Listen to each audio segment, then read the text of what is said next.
Hi everyone, welcome to Sumin Chinese.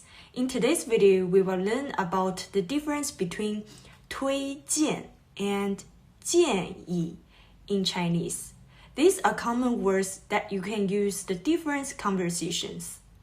This video will help you understand the difference between 推荐 and 建议 in Chinese, and it will help you to sound more natural when you're speaking. Okay, let's get started.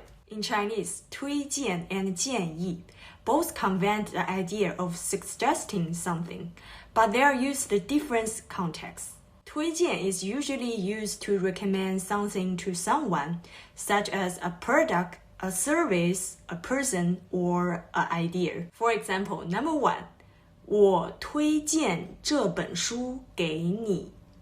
我推荐这本书给你。Which means I recommend this book to you. Number 2, 我推荐你去这家餐厅尝试一下他们的招牌菜。我推荐你去这家餐厅尝试一下他们的招牌菜。Which means I recommend that you try their signature dish at this restaurant. 建议 is usually used to suggest a course of action or to give advice. For example, number 1, 我建议你明天早点起床。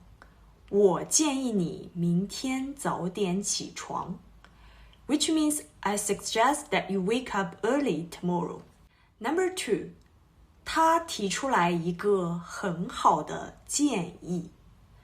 他提出来一个很好的建议 which means he made a good suggestion. In summary, 推荐 is used to recommend or endorse something, while 建议 is used to suggest a course of action or give advice.